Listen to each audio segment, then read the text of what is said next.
hello and welcome to After the Sermon, a Bethany podcast where we have the privilege of digging deeper into our Sunday messages. I am Tami, and today I'm joined with Pastor David Baxley and Pastor Steve Musto. We are in a new series entitled Third Week in Ephesians. Yep. So, all right, you are going to be covering all of chapter 2. All of chapter 2. So I'm taking this course, and I have a new appreciation for pastors as we are studying homiletics. And I think I'm officially ruined because now I'm trying to see, are we adding all the points? Are we doing all the things? Yeah. How are people using their hands? I think I'm ruined. Like in preaching? You mean like just you're watching like preachers? I have to watch and now analyze people. And so I was facilitating a class on Tuesday, and I'm watching Priscilla Schreier, and I'm like, I could never do what she does. Like, I just feel like the stress of watching you guys teach. And so the stress. New appreciation of what you guys do and what you go through as you're looking at the outline of a sermon and putting that skeleton together and trying to teach us how to apply it, but tell us what it means. And I did not understand your craft, brothers. So I think Sundays are the easy part. Really? Personally. Yeah. I think Sundays are the easy part. I agree. Yeah. It's the everything it takes to get to Sunday. Yeah, right. It's, people who paint cars will tell you everybody wants to use that paint gun and spray the paint on and it looks really good, but that takes minutes. You can paint a car in minutes, at least put a coat on a car in a few minutes. It's all the prep work to get it to a place where it can be painted so that it looks good. And I think that's part of it. That's good. That's what you're learning. I appreciate that. And I have just a few verses to work on, and you, my brother, have 22. Yeah. So that is a lot. So but you don't know where to break it up either. It's hard to break it up and expect people to come back and still be with you. Well, it's not like Paul wrote this going like, here's where I want, Steve to break it up later on. And, he articulated this somehow to create 15 sermons out of it or anything. Yeah. So not only do I feel like it's a lot for you, but it's a lot for me to read. So I am just going to give like a summary of what 1 through 10 is, and then jump in and read verses 13 through 18. So that those first 10 verses are just really a recitation. Paul is letting the Gentiles know, because that's who he's writing to, who they were before Christ, right, and kind of who they were after Christ. That's kind of those first 10 verses, right, guys? Okay. So we're familiar with 2, 8, and 9. Most of us who grew up in church are familiar with 2, 8, and 9. For you're saved by grace through faith. This is not of yourselves, the gift of God, not by works. So that is a central theological element, and that kind of brings his thought together. Just reminding you who you guys were. Just reminding you that. So do not boast. So don't boast in this. Which is my verse. I'm doing 1 Corinthians 1, 26 through 31. And so I feel like Paul's always telling us how awesome it is to be in Christ. He's telling us to remember. And then he's saying, don't boast. He kind of has the same recipe for every church. Yeah, it's fascinating to me, though, that Paul says don't boast to the Gentiles. They had nothing to boast about. It's really, for a Jewish, that little phrase, so that no one can boast, is wink, wink, nudge, nudge, not even the Jews, who are the ones who could boast. There you go. Yep. Oh, because that's really they have good. Yahweh, they are the chosen, they have the temple, they have God's protection, they have all this stuff, and you guys have nothing. So no one's allowed to boast. Okay. Well, that's really good. So I am going to start at verse 13 then, and I think we said 18, correct? Sure. Okay. So verse 13 says, "But now in Christ Jesus, you who were far away have been brought near by the blood of Christ. For he is our peace, who made both groups one and tore down the dividing wall of hostility. In his flesh, he made of no effect the law, consisting of commands and expressed in regulations, so that he might create in himself one new man from the two, resulting in peace. He did this so that he might reconcile both to God in one body through the cross, by which he put the hostility, through the cross by which he put the hostility to death. He came and proclaimed the good news of peace to you who were far away, and peace to those who were near. For through him, we both have access access in one Spirit to the Father. That's good. Yeah. Okay, so we've got this Jew-Gentile thing that we don't understand. So all of Ephesians 2 is this compare and contrast Jews and Gentiles. So Paul is a Jew. He's not only a Jew, he is like the best of them. Like trained at Harvard kind of guy. Ultimate Jew. Yep. Okay. Yep. He's the guy that everybody wanted to be. He's Pharisee. He's zealous. Yep. Learned, lawyer, great guy. Everybody wants to be Paul, who's raised in Judaism. Okay. And here he is now saying to a Gentile audience, part of what we didn't read is, hey, look, you Gentiles, you were far away from Christ, but we were too. You don't realize how far away we were as Jews either. So understanding this passage and applying it to our lives begins here. Because the Bible's not written to us, it's written for us. We have to admit that while we have a concept of this whole Jew-Gentile thing and we know what it's like to be on opposite sides of an issue, we don't have anything in our contemporary modern culture that mirrors the hatred and the animosity that Jews and Gentiles had for each other. So we don't in America. Do other places have it more than we have it? Other countries have, or maybe not? Maybe. Okay. I mean, Shiite, Sunni, okay. Muslims, and certainly in Rwanda, the Hutus and the Tutsis during the genocide. Okay. I mean, it would have been, it's that level of extreme. Yeah, but genocide type hatred is a good way of understanding that for us today because that seems so foreign to us. Right. That type of hate for someone, genocide, just to kill them because of who they are. Because they're not me. Yeah, right. And that's a good picture. Right. Okay. Yeah, it's so bad that one of the ways that the Pharisees tried to discredit Jesus is by calling him a Samaritan who was essentially half-breed, Jew, Gentile. Yeah. And so they know they can't call him a Gentile because that won't make sense. They know he's got a little bit of Jewish blood in there. Right. So he must be half Gentile. That's the way we're going to discredit him. And they try that and they say he's demonic. Those are the two big things that they try to stick on him at one time. Right. Because that's how much they hated each other. You could, it's old school politics. This is what you do in politics. You call somebody a name and you get that name to stick. And so that's what they're going to try to do to him. So how does that, I know that you say the Bible is not written to us, but it's for us. Yeah. How is this for us to understand this whole concept of the hatred that they had for one another and the challenge for us then? Well, just because we don't have the same level of animosity here between groups, it's not to say we don't have groups. We segregate ourselves all the time. We put ourselves into groups. So one of the more famous sociological studies ever done is the blue-red study, where they bring kids to summer camp, and at the beginning of summer camp, they break them into blue team and red team, and they arbitrarily assign them to one team or the other. And these kids who came together, who are friends when they show up, get on opposite teams, and they are not friends by the end of the week because they're on opposite teams. And they're not really even competing against each other for things. When you start competing against each other, it gets worse. When you have like contests and that kind of thing. And the longer it goes on, the worse it gets until there's alienation. So anytime we do this, anytime we put ourselves into categories, there's this sense of competition. We do this so naturally, we don't even think about it.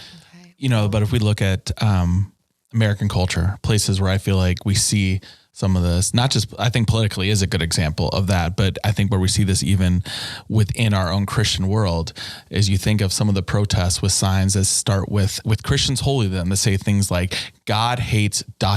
Right. Yeah. They are going after, like, you need to know how disgusting you are. We want you to think that you are hated. And this was the hated, because that's what the Jews were saying to the Gentiles all the time. You are disgusting. God hates you, you Samaritans. You were once, but no, now look how gross you are. You've compromised and got over this place. And so I think that's a picture, if we were to try to see where that might be articulating itself. Yeah. But the other place it probably articulates itself is even if we're not holding the signs, when I'm not sure I want to go talk to that person because of the sin they have, and I'm not sure I want to go sit down with them, and I'm not even sure I want to be associated in that place they go because of the sin represented there, and I don't want to be somehow associated with that. So I'm not even going to go to that location or go to that place or go talk to those people.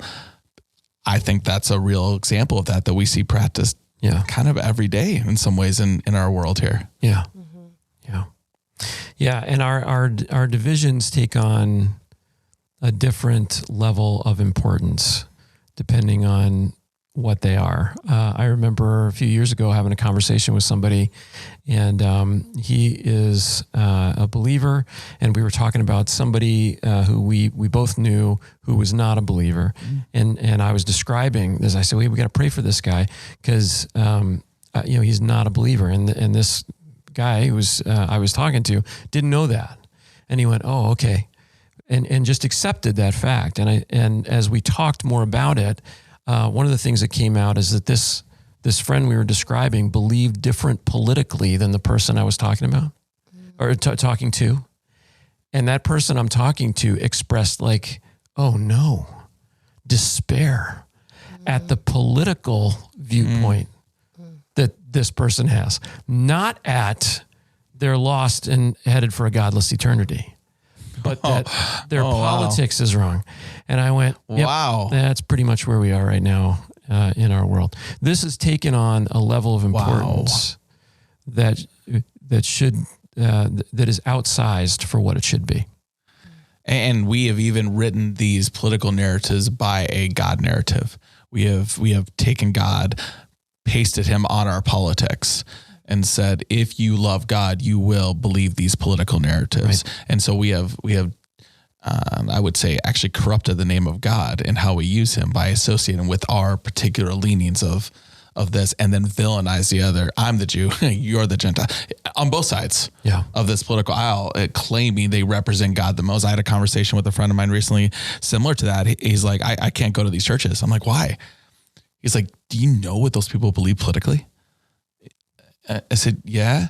He's like, how could someone possibly and believe that and call themselves Christians? And he was so absolutely convinced that it was not worth even being next to them because it would make him ill to sit and stand next to someone and both say, I love Jesus, when they voted differently for different reasons. Yeah, but we don't say, how can you call yourself a Christian and cheat on your taxes? Mm-hmm. But a lot of people do, and take cash under the table, and we're not going to count that. Mm-hmm. Doesn't God hate dishonest scales? I thought I read that. Yeah.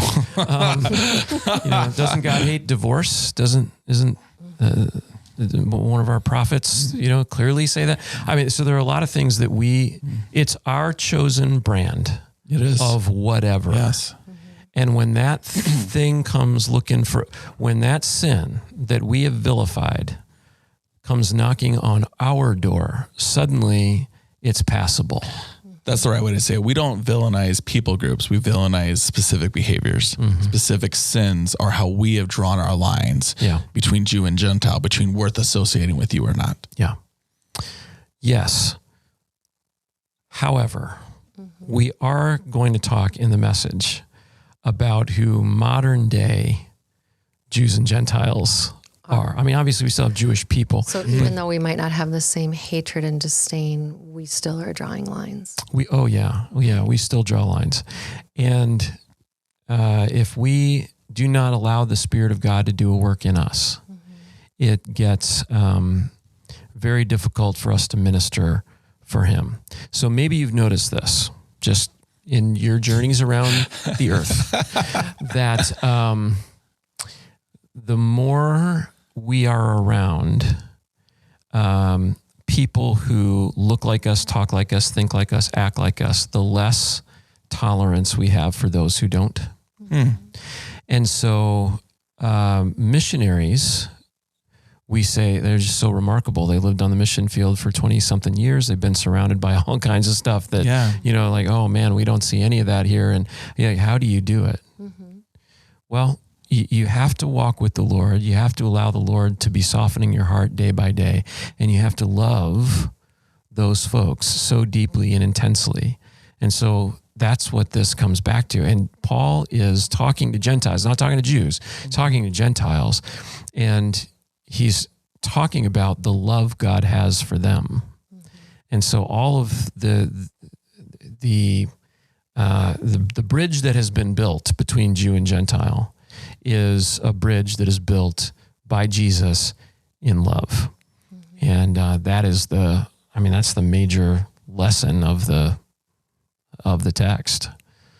So we just have to begin to look at it and say, what does this have for me? What is my takeaway from this? I mean, I love 2:8 and 9. It's grace. By grace, I've been saved through faith.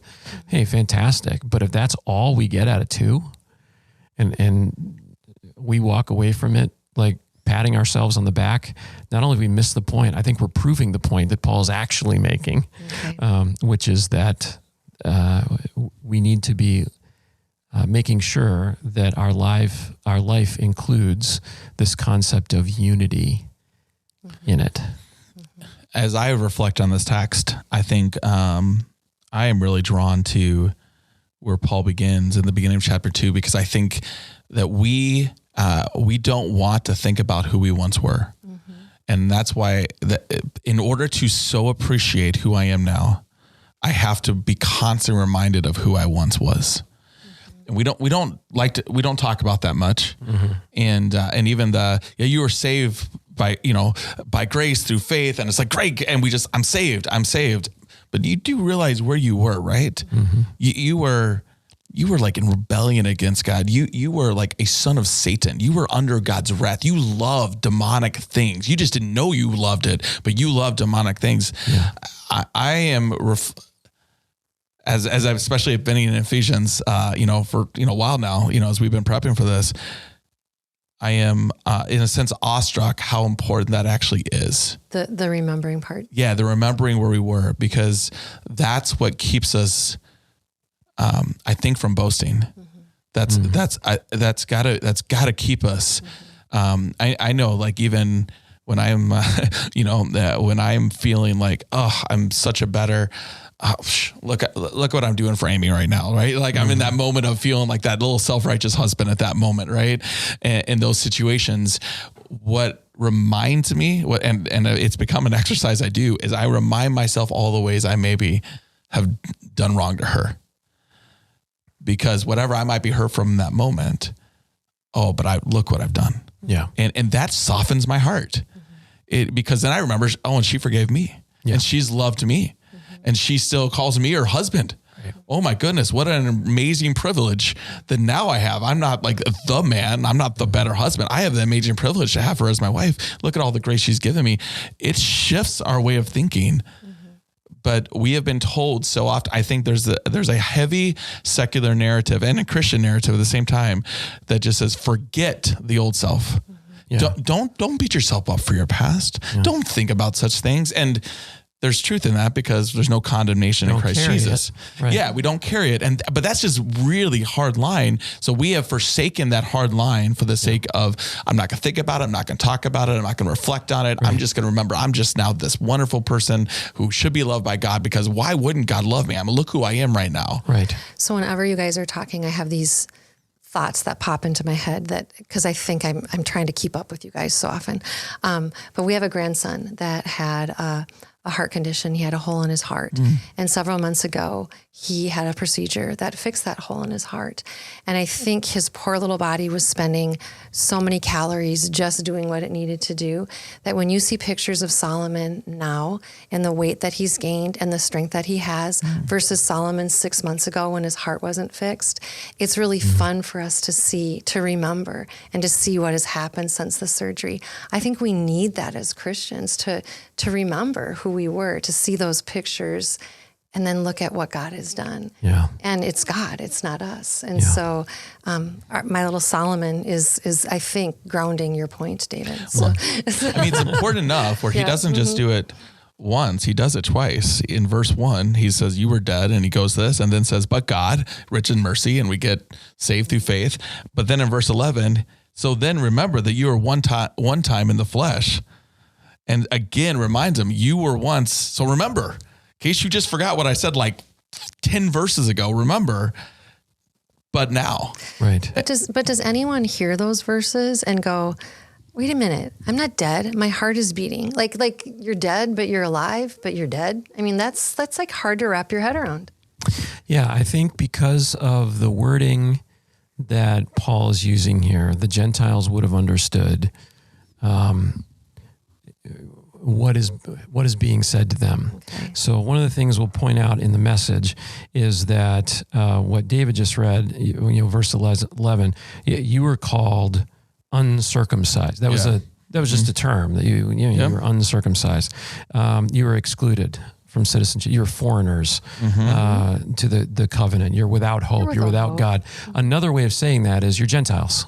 Yeah. Because if you'd ask people in the ancient world, well, who is that? Who is excluded? Who's the circumcised? Who's those who are excluded from citizenship? Oh, it's the Gentiles. Yeah. The Gentiles would have said it about themselves. So that was my next question. If we draw lines, this side thinks they're right, this side thinks they're right, or this side thinks they're the winner, this side thinks they're the winner. Right. The Gentiles knew they were losers. Yes. They really did. They knew, they lived perpetually understanding that they were outside of, but everyone did. Okay. They didn't know Yahweh. Okay. They didn't think about Yahweh. Okay. So they weren't clamoring to get in either. I mean, some were. Okay. Yeah, some were. And I think that's the important piece. There's two sides of the you are outside. The you are outside, but and because of how the way the Jews handled their chosenness was such a air about them, that self-righteousness that we see kind of shown already. That's part of the reason why the Jews were hated. Yeah. Yeah. I mean, like, that's part of the reason why everyone's like, forget this. They are just like, let's get rid of them and do that. But the other side of it, for those that then could see God, they saw God and what in Judaism, what was happening. There was still a wall that a line they could not cross. Even if they came to God, they couldn't be as close to God. Yeah, as a Jew would. Because inside of the temple, there was a court for the Gentiles, right? Yes. There's a court of the Gentiles. Yes. And that created a barrier that no matter how much I decided I wanted to follow God, I would always be defined as the uncircumcised believer, right? Versus the real one, the circumcised, the chosen, the special ones, the good ones. And so now he's going to go into this, and that's where he's going to that latter half of the section you love so much. He's not just going to say, you were once uncircumcised and now you can be a believer. Like he's saying, like, you are now on the same level. Like, and the best verse, he created, in verse 15, so that Jesus might create in himself one new, you can maybe say humanity, one new people from these two. They seem so opposed. They seem so resulting in peace. Yeah. Where you even created hostility, even when you came to God, you created a tension, a hostility. Jesus says, no more. Mm-hmm. All of you, same place. All of you, one people. All of you, same God. All of you, same opportunities, same privileges, same responsibilities. All of it wrapped up into one. Mm-hmm. Yeah. Think about the challenge that we had not long ago in our country when we tried to do this with school. Oh, sure. Wow. We just tried to bring a different colored person, other than white, any color other than white, into a school. and all of the upheaval that came as a result of that, or moving into a neighborhood, and what that did in this country. So that's, think about that going on, and our country's fairly young. This has been going on for thousands of years. This is ingrained deeply, deeply, deeply into the culture. Yeah. And now Jesus shows up on the scene and does Ali Ali income free. And this is it. And there's no difference anymore. And it's like, what? And everybody struggles with it. The apostles struggle with this. Read Acts. The apostles are struggling. Yeah. Peter struggles with this. This is why he has this vision of the sheet being lowered and has it 3 times. So can you imagine Paul, what he's thinking? He's been trained. He is the Jew of Jews. Yeah. And now God says, you will suffer. That's a problem. And you will be the one who leads the Gentiles. Yeah. That's a lot. Yeah. And he has to go through Paul doesn't start his ministry right away. He doesn't, as soon as he gets his sight back, He doesn't run he to the tries. Gentiles. He tries to go in and start preaching. He tries to get in with the Christians, and it doesn't work. He actually has to go away for a while into the wilderness, several years. He's away in the wilderness. He gets instructed probably by the apostles. And then he comes back. And by then, some of his fame, his infamy, has faded away a little bit. He's no longer, and not as many people around The bad guy. remember him. Like bad guy fame. Even. Yeah, the bad guy fame in Christianity. But even then, he still has a hard time being fully accepted. Okay. But it takes a long time. So he has to undergo a heart transformation, certainly during that time, because it was ingrained in him as well. But what's so cool about Paul is that makes him so special, even in this apostolistic narrative, is that Paul ends up having to go to the other apostles at some point in his ministry and say, you guys are still missing this. You guys are still seeing this as welcoming people into Judaism, not into this new man that God has created, this new humanity, this new faith. And he, as Paul, rebukes Peter publicly.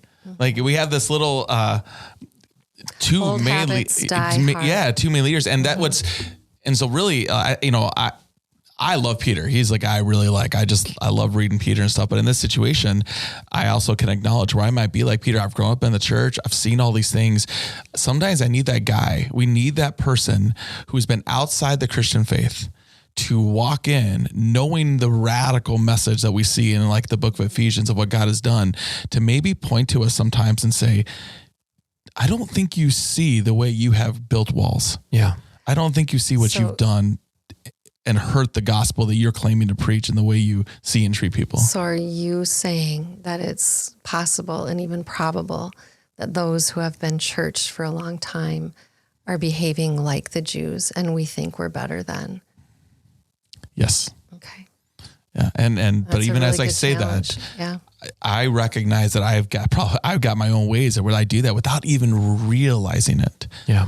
Because it's so normative to us. And we know the apostles wanted people to know the love of Jesus. It wasn't like they were sitting there going like, we want just these people to know the love of Jesus. They wanted others, but they had so much ingrained rules and structures that were passed down from traditions of their religion that they were not even able to see, where they had built up dividing walls and put up barriers for people to even come to the gospel and see the love of Jesus, to even walk, to put in our terms, barriers we put up that keep people from walking through the doors of our own churches. Yeah. Barriers that we put up from keeping people from feeling safe to say, I'm not a Christian, but can I come to your grow group and kind of see what this Christianity thing is like?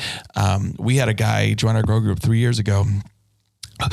His girlfriend was a believer. He was not. She just became one. Just become one, and was coming to our group.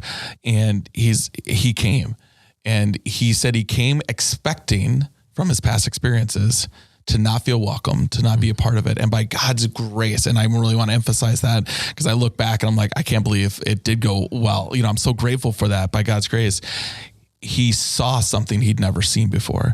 And to word it in Paul's language. I think he saw that there was no wall of hostility. There was no us and you. There was the we. We've just been, by God's grace, and we don't boast about it, are standing here with Jesus. Yeah. But man, we didn't do anything for this. And so every time we talked about it with him and we processed this with him, he didn't see boasting Christians.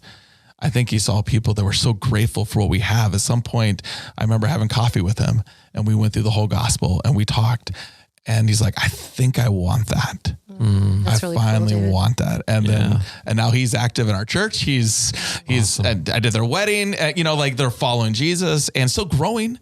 Yeah. But following Jesus. Sure. And So I know you chose the title for this series to be One because it looks very much like Paul is saying we need to see ourselves as one. Yeah. How do we do that? Yeah. Well, so scientifically, when you talk to scientists, one of the most difficult things to measure in science is something that is occurring at the moment. When we're in the middle of something, it's hard to measure it. It's easier to measure it later on. We look back and particularly social research and that kind of thing. So here we have the church. And let's go back a little bit in time, because this is going to sound quaint. I remember when tattoos became a really big thing. It used to be like sailors had tattoos and Harley guys had tattoos. Right. And that was pretty much it. You saw one in the grocery store, was rare. But when they became a big thing, and then guys started piercing their ears, and there was a change. And I remember what was going on in the church because I had long hair and I had my ears pierced. I want a picture of that. Yeah, those records may be sealed. I'm not sure. But I remember walking into churches, and I remember having the discussion of watching people sitting next to folks who are wearing and assuming things about them because they have a tattoo. Wow. Because they have they have earrings in, because they're, whatever. So if it sounds funny to us, like quaint and kind of, fuddy-duddy today, because it's so widespread.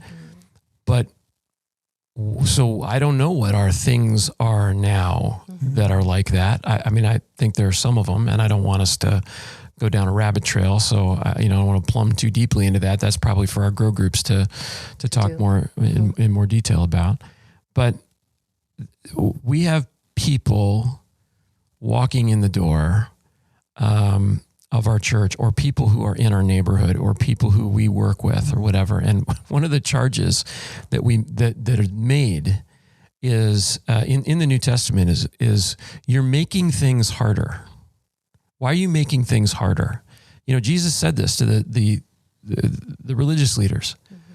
You put all these heavy burdens on people, Right. Wow, that's good. and you make things harder for them to be godly, to be righteous, to be holy.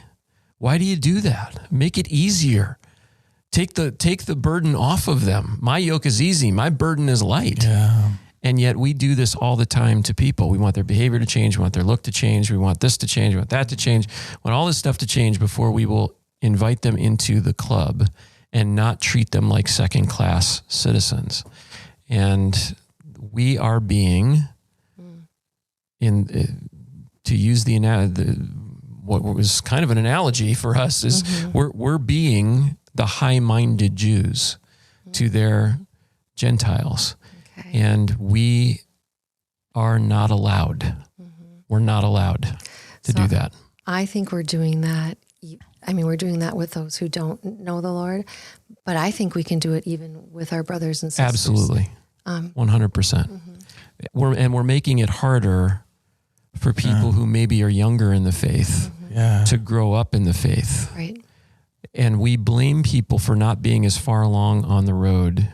We want when they put their faith and trust in Christ, we just want them to drop every bad thing they've ever done and to become someone who looks, acts, talks, thinks like we do, because we have it right. That is the essence of the spirit of toxic Judaism that Paul is addressing here. Okay. And Paul's coming against it. And what he says here is, in the strong claim, Jesus kills this this whole idea, Jesus kills it at the cross. Imagine aligning yourself against the cross of Christ. That's what you're doing when you start causing division of any kind. So unity is one thing when we treat people differently, but there's another kind of disunity, and that is when we gossip. That is when we tear down other believers. That is when we second guess everything that anybody ever does. When we whine and complain, and it's a constant, this constant thing. When we're tearing down at that, we are creating disunity. It's the same exact idea. And it is against the cross of Jesus. And so we have to be ruthless about being before the Lord, constantly saying, what is that in me? That is there something that's creating disunity? Show me. Is there something pulling me away from you? That's good. That's really good. Just to build out that, because I keep thinking of this image, and I think when we do this, what is the rule that we have turned into a wall that in a relationship with someone, that until they have Did you say rule? a rule like that we've turned into a wall? I just think this idea of the wall is it's such a visually impactful idea for me, because I've put something there that as long as that person's that way, does that thing, dresses that way, thinks that way, talks that way, this wall is going to exist between me and them. Yeah. And even for the unbeliever, Christ didn't put up that wall. That's what he was. I mean, I think of the story of Zacchaeus. There was a wall built up in that moment of the unbeliever that was compromising and living. And he's like, hey, Zacchaeus, I'm going to go to your house today. What did everyone say? You're breaking the wall. Yeah. The wall put up says you can't go to that guy's house. You know who he is and what he does.